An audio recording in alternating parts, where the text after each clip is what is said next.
Hello बच्चों, मैं doctor भावना माहुले भूगोल विषय में भौतिक भूगोल के अंतर्गत ज्वालामुखी के बारे में जानकारी देना चाहूंगी। ज्वालामुखी नाम से स्पष्ट है वह मुख जिससे ज्वाला निकलता हो, अर्थात पृथ्वी के अंदर परपटी को तोड़कर भूगर्भ से जब वाष्प, गैस, धुआं, राख बाहर निकलता है जिसे हम ज्वालामुखी कहते हैं।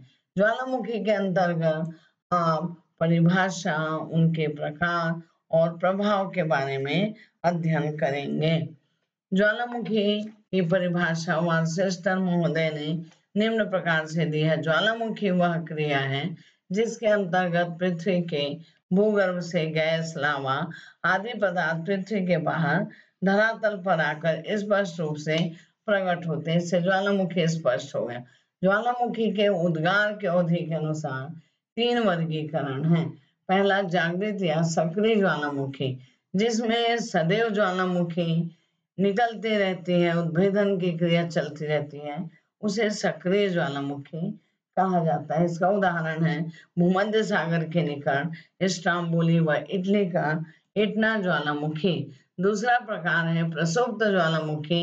वह ज्वालामुखी जो एक बार सक्रिय होता है और बहुत दिनों तक शांत हो जाता है और कभी भी अचानक प्रकट हो जाता है, उसे कहा जाता है प्रसुप्त या सोया हुआ।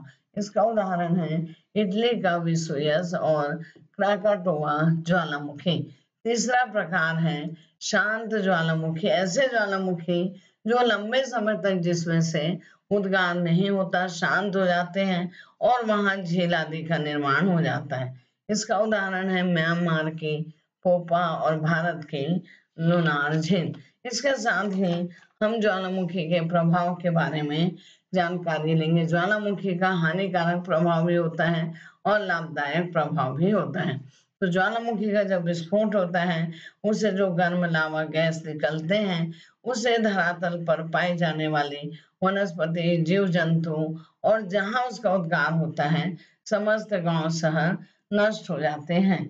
साथ ही ज्वालामुखी का लाभदायक प्रभाव है कि जहां ज्वालामुखी उद्गार से मैग्मा, लावा निकलता है और जो धरातल के ऊपर बिछ जाता है, वह काली मिट्टी के क्षेत्र में परिवर्तित हो जाते हैं। साथ ही ज्वालामुखी के उद्गार से भूगर्भ के अंदर से खनिज पदार्थ बाहर आते हैं।